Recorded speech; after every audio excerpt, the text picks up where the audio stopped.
Hi friends, welcome to my channel Cavin's voice. இந்த ஒரு video வந்து பார்த்தீங்கன்னா ரொம்பவே ஒரு முக்கியமான டாபிக். நீங்கள் எல்லாருமே தெரிஞ்சு வச்சுக்கக்கூடிய ஒரு டாபிக் என்ன அப்படின்னு பார்த்தீங்கன்னா, அதாவது நீங்கள் ஹைவேல வந்து கார் ஓட்டிகிட்டு போயிட்டுருக்கீங்க அப்படிங்கிற பட்சத்தில் பிரேக் வந்து ஃபெயிலியர் ஆயிடுது அப்படின்னா காரை எப்படி நம்ம சேஃபாக நிறுத்துறது அப்படின்ட்டு பார்க்க போகிறோம். அது மட்டும் இல்லாமல் உங்களுக்கு பிரேக் ஃபெயிலியர் ஆயிடுச்சு அப்படின்ட்டு தெரிஞ்ச உடனே என்னென்ன விஷயங்கள் எல்லாம் பண்ணணும், என்னென்ன விஷயங்கள் முக்கியமாக பண்ணக்கூடாது, அதை பண்ணுனா என்ன ஆகும் அப்படின்ட்டு டீட்டெயிலாக பார்க்க போகிறோம்.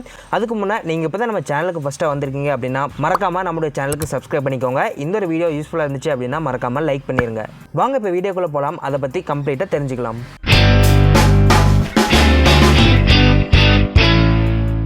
ஃபஸ்ட்டு பிரேக் பிடிக்கிறதுக்கு 3 ஆப்ஷன் வந்துருக்கு. ஃபர்ஸ்ட் ஆப்ஷன் வந்து பார்த்தீங்கன்னா நார்மலாக நம்ம யூஸ் பண்ணக்கூடிய பிரேக்கு.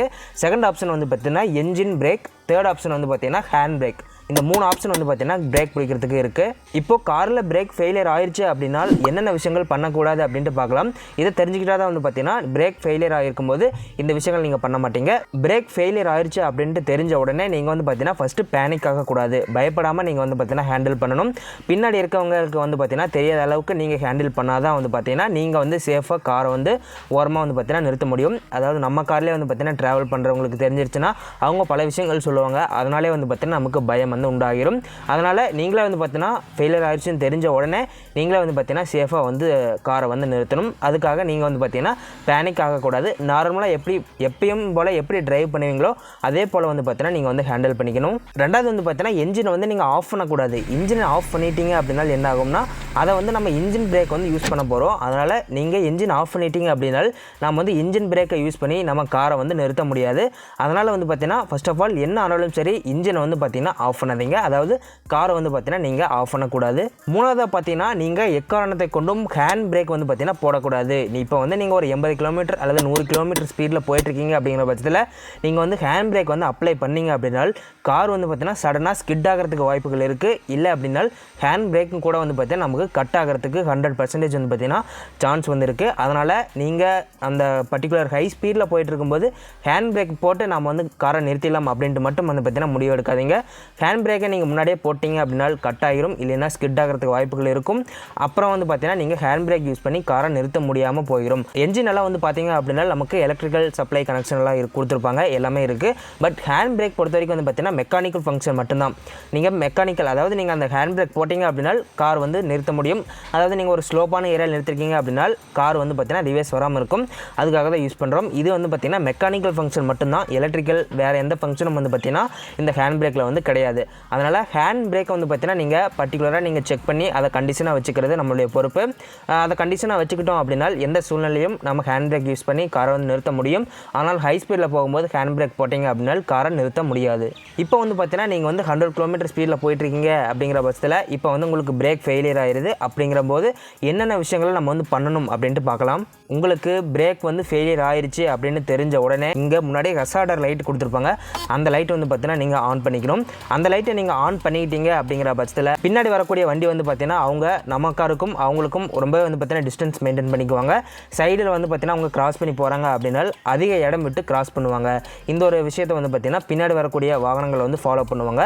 அதனால் ஹசார்டர் லைட் யூஸ் பண்ணிவிட்டு லெஃப்ட் சைடு வந்து பார்த்தீங்கன்னா எந்த ஒரு வண்டியும் வரல அப்படின்னா நீங்கள் லெஃப்ட் மிரர் பார்த்துட்டு உடனே வந்து பார்த்தீங்கன்னா நீங்கள் ஓரமாக லேண்ட் வந்து நீங்கள் சேஞ்ச் பண்ணிட்டீங்க அப்படின்னா அதுக்கு அடுத்த ஸ்டெப் யூஸ் பண்ணி நம்ம காரை வந்து பார்த்தீங்கன்னா ஈஸியாக நிறுத்திக்கலாம். பிரேக் ஃபெயிலியர் ஆயிடுச்சு அப்படின்னு தெரிஞ்ச உடனே நீங்கள் ஆக்சிலேட்டர்லேருந்து காலை எடுத்துடணும். காலை எடுத்துட்டிங்கன்னா தான் வந்து பார்த்தீங்கன்னா உங்களுக்கு வந்து ஸ்பீடு வந்து ரெடியூஸ் ஆகும். பயத்தில் வந்து பார்த்தீங்கன்னா ஆக்சிலேட்டர் காலை வச்சுக்கிட்டே இருந்தோம் அப்படின்னா நமக்கு வந்து கார் வந்து நிறுத்த முடியாது. பயத்தில் வந்து பார்த்தீங்கன்னா நம்ம என்ன விஷயங்கள் வேணாலும் பண்ணலாம். அதனால தான் முன்கூட்டியே வந்து பார்த்தீங்கன்னா இந்த ஒரு விஷயத்தை வந்து சொல்கிறேன். மூணாவதாக பார்த்தீங்க அப்படின்னா நீங்கள் ஆக்சிலேட்டர்லேருந்து காலை எடுத்த உடனே அங்கே என்ஜின் பிரேக் வந்து பார்த்தீங்கன்னா அப்ளை ஆகிரும். ஸ்பீடு வந்து பார்த்தீங்கன்னா ஆட்டோமேட்டிக்காக ரெடியூஸ் ஆக ஆரம்பிச்சிடும். உங்களுக்கு காரோட ஸ்பீடும் வந்து பார்த்தீங்கன்னா குறைஞ்சிரும். அதுதான் வந்து பார்த்தீங்கன்னா என்ஜின் பிரேக் அப்படின்ட்டு சொன்னேன். ஃபஸ்ட்டு நம்ம யூஸ் பண்ணக்கூடிய நார்மல் பிரேக், செகண்ட் வந்து பார்த்தீங்கன்னா என்ஜின் பிரேக். இந்த என்ஜின் பிரேக் வந்து பார்த்தீங்கன்னா இப்போ வந்து அப்ளை ஆகிடும். அப்ளை ஆகிடுச்சு அப்படின்னா ஸ்பீடு வந்து பார்த்தீங்கன்னா பர்டிகுலராக ரெடியூஸ் ஆக ஆரம்பிச்சிடும். என்ஜினுக்கு போகக்கூடிய ஃபியூல் வந்து பார்த்தீங்கன்னா கட் ஆயிரும். அப்படி கட் ஆகிருக்கும்போது வந்து பார்த்தீங்கன்னா என்ஜினோட ஸ்பீடு வந்து பார்த்தீங்கன்னா படிப்படியாக குறைய ஆரம்பிச்சிடும். இது எல்லாருமே உங்களுக்கு தெரிஞ்ச விஷயமா இருக்கும். பட் இதுவும் இப்படியும் வந்து பார்த்தீங்கன்னா ஒரு ப்ரொசீஜர் இருக்குது அப்படின்ட்டு உங்களுக்கு சொல்கிறேன். அடுத்தது வந்து பார்த்தீங்க அப்படின்னா நீங்கள் வந்து கியர் வந்து பார்த்தீங்கன்னா குறைச்சிக்கிட்டே வரணும். அதாவது 5வது கியரில் போயிட்டு இருப்பீங்க, ஹைவேல போயிட்டு இருக்கும்போது டாப் கியரில் வந்து போயிட்டு இருப்பீங்க. 100 கிலோமீட்டர் அல்லது 120 கிலோமீட்டர் அப்படின்னு நம்ம வச்சுக்கலாம். ஸோ அதில் போயிட்டு இருக்கும்போது வந்து பார்த்தீங்கன்னா நீங்கள் வந்து அசட் லைட் போட்டிருப்பீங்க, ஆக்சிலேட்டர்லேருந்து கால் எடுத்திருப்பீங்க, இந்த மாதிரி விஷயங்கள்லாம் வந்து பார்த்தீங்கன்னா முன்னே பண்ணியிருப்பீங்க. அதுக்கப்புறம் வந்து பார்த்தீங்கன்னா நீங்கள் வந்து பண்ண வேண்டியது கியரை வந்து குறைச்சிக்கிட்டே வரணும். 5வது கியரில் இருக்குது அப்படின்னா நீங்கள் வந்து 4வது கியருக்கு வந்து சேஞ்ச் பண்ணிக்கணும். 4லேருந்து 3 வரணும், 3லேருந்து 2, 2லேருந்து 1 இந்த மாதிரி வந்து பார்த்தீங்கன்னா பர்டிகுலராக சேஞ்ச் ஆகிட்டே இருக்கணும். 5வது கியரில் போயிட்டு இருக்கும்போது கியரை குறைச்சா வண்டி நிற்கும் அப்படிங்கிறதுக்காக நாம் வந்து பார்த்தீங்கன்னா 5லேருந்து டேரெக்டாக 2வது கியர் இந்த மாதிரி வந்தோம் அப்படின்னா உள்ளே வந்து பார்த்தீங்கன்னா கியர் பாக்ஸ் வந்து உடஞ்சிடும். அதுக்கப்புறம் வந்து பார்த்தீங்கன்னா காரை நிறுத்த முடியாமல் போகலாம். அதனால் வந்து பார்த்தீங்கன்னா படிப்படியாக வந்து குறைஞ்சிட்டே வாங்க. உங்களுக்கு எந்த கியர் எந்த ஸ்பீடு அப்படின்ட்டு உங்களுக்கு தெரியும், எவ்வளோ ஸ்பீடில் அந்த கியர் வந்து மெயின்டைன் ஆகும் அப்படின்ட்டு உங்களுக்கு தெரியும்.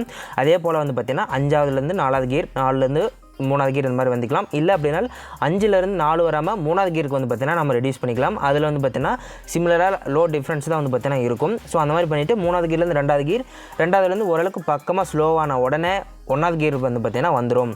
ஸோ அந்த 1வது கியர் வந்து பார்த்தீங்கன்னா நீங்கள் போட்டணும். அப்ளை பண்ணிட்டீங்க அப்படின்னா உங்களுக்கு ஸ்பீடு வந்து பார்த்தீங்கன்னா ரெடியூஸ் ஆகிடும். காரும் வந்து பார்த்தீங்கன்னா நிறுத்துகிற கண்டிஷனுக்கு வந்து பார்த்தீங்கன்னா போயிடும்.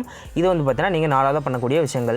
அதுக்கப்புறமா வந்து பார்த்தீங்க அப்படின்னா நீங்கள் வந்து ஃபஸ்ட் கியருக்கு வந்து வந்துடுவீங்க. ஃபஸ்ட் கியருக்கு வந்த உடனே கார் வந்து பார்த்தீங்கன்னா நிற்க ஆரம்பிச்சிடும். நிற்கும் போது வந்து பார்த்தீங்கன்னா நீங்கள் வந்து கிளச்சை பிடிச்சிட்டு நீங்கள் வந்து பார்த்தீங்கன்னா ஹேண்ட் பிரேக் வந்து படிப்படியாக லைட்டாக வந்து பார்த்தீங்கன்னா அதிகப்படுத்துனீங்க அப்படின்னா உங்களுக்கு கார் வந்து பார்த்தீங்கன்னா கம்ப்ளீட்டாக வந்து ஸ்டாப் ஆகிடும். நீங்கள் வந்து பார்த்தீங்கன்னா சேஃபாக கார் வந்து பார்த்தீங்கன்னா நீங்கள் ஓரமாக வந்து நிறுத்திடலாம். அதே போல் வந்து பார்த்தீங்கன்னா நீங்கள் வந்து கியர் வந்து ரெடியூஸ் பண்ணும்போது கிளச்சை அப்ளை பண்ணாமல் ரெடியூஸ் பண்ணாதீங்க. உங்களுக்கு தெரியும் கிளச்சை பிடிச்சோம் அப்படின்னா, அதாவது கிளச்சை நம்ம அப்ளை பண்ணோம் அப்படின்னா கார் வந்து ஸ்பீடு அதிகமாக போகும் அப்படின்ட்டு உங்களுக்கு தெரியும். ஆனால் கிளச்சை பிடிக்காமல் நீங்கள் கியர் வந்து பார்த்தீங்கன்னா சேஞ்ச் பண்ணாதீங்க. அதனால் கிளச்சை பிடிச்சிட்டு 5வது கியர், 4வது கியர், 3வது கியர் இந்த மாதிரி வந்து பார்த்தீங்கன்னா ஸ்டெப் பை ஸ்டெப்பாக குறைச்சிக்கிட்டே வந்து 1வது கியருக்கு வந்த உடனே கிளச்சை பிடிச்சிட்டு நீங்கள் ஹேண்ட் பிரேக் வந்து பார்த்தீங்கன்னா நீங்கள் லைட் கொஞ்சம் கொஞ்சமாக வந்து பார்த்தீங்கன்னா அப்ளை பண்ணணும். அப்ளை பண்ண உடனே கார் வந்து பார்த்தீங்கன்னா அப்படியே நிற்க ஆரம்பிச்சிடும். ஸோ இதுதான் வந்து பார்த்தீங்க அப்படின்னா நமக்கு வந்து பிரேக் ஃபெயிலியர் ஆயிடுச்சு அப்படின்னா காரை வந்து சேஃபாக நிறுத்துறதுக்கான வழிகள். கண்டிப்பாக இந்த ஒரு மெத்தட் வந்து யூஸ் பண்ணுங்கள். இதை வந்து நீங்கள் முன்கூட்டியே தெரிஞ்சு வச்சுக்கிறது ரொம்பவே நல்லது. ஏன்னா கார் பிரேக் திடீர்னு ஒர்க் ஆகாமல் போகுது அப்படின்னா தெரிஞ்சிருந்தால் மட்டும்தான் வந்து பார்த்தீங்கன்னா நம்ம வந்து சேஃபாக நிறுத்த முடியும். இல்லை அப்படின்னா நம்மளால் கார் நிறுத்த முடியாது. அந்த நேரத்தில் என்ன பண்ணுறது அப்படிங்கிற ஒரு ஐடியா வந்து பார்த்தீங்கன்னா நமக்கு வந்து இல்லாமல் போயிடும். அதனால தான் இந்த ஒரு வீடியோ வந்து உங்களுக்காக ஷேர் பண்ணியிருக்கேன். ஓகே ஃப்ரெண்ட்ஸ், இந்த ஒரு வீடியோவில் பார்த்தீங்கன்னா உங்களுக்கு தெளிவாக புரிஞ்சிருக்கும் அப்படின்னு நம்புகிறேன். நீங்கள் ஹைவேல பர்டிகுலராக ஹை ஸ்பீடில் போயிட்டுருக்கீங்க அப்படிங்கிற பட்சத்தில் பிரேக் ஃபெயிலியர் ஆயிடுச்சு அப்படின்ட்டு உங்களுக்கு தெரிஞ்ச உடனே எப்படி வந்து காரை சேஃபாக நிறுத்துறது அப்படின்ட்டு இந்த ஒரு வீடியோக்குள்ளே பார்த்துருப்போம். இந்த ஒரு வீடியோ உங்களுக்கு ரொம்பவே யூஸ்ஃபுல்லாக இருந்திருக்கும்னு நினைக்கிறேன். இந்த வீடியோ உங்களுக்கு பிடிச்சிருக்கு அப்படின்னா மறக்காமல் லைக் பண்ணுங்கள். உங்களோட ஃப்ரெண்ட்ஸ்க்கும் வந்து பார்த்தீங்கன்னா இந்த வீடியோ ஷேர் பண்ணுங்கள். எல்லாருக்குமே வந்து பார்த்தீங்கன்னா இந்த ஒரு வீடியோ வந்து பார்த்தீங்கன்னா ரொம்ப யூஸ்ஃபுல்லாக இருக்கும். ஃபைனலாக நம்ம சேனலுக்கு நீங்கள் இன்னும் சப்ஸ்கிரைப் பண்ணாமல் பார்த்துட்டு இருக்கீங்க அப்படின்னா மறக்காமல் கீழே இருக்க சப்ஸ்கிரைப் பட்டனை கிளிக் பண்ணி சப்ஸ்கிரைப் பண்ணிக்கோங்க. பெல் பட்டனை கிளிக் பண்ணிங்கன்னா தான் நான் போடக்கூடிய எஃபோர்ட் உங்களுக்கு மெசேஜாக வரும். உங்களுக்கு ப்ராக்டிக்கலாக செஞ்சு காட்டணும் அப்படின்னு நினச்சிங்கன்னா மறக்காமல் கமெண்ட்ஸில் சொல்லுங்கள். அதே வந்து பார்த்தீங்கன்னா நம்ம கார் யூஸ் பண்ணி நான் வந்து செஞ்சு காட்டிடுறேன். வேணும் அப்படின்னாலும் மறக்காமல் கமெண்ட்ஸில் சொல்லுங்கள்.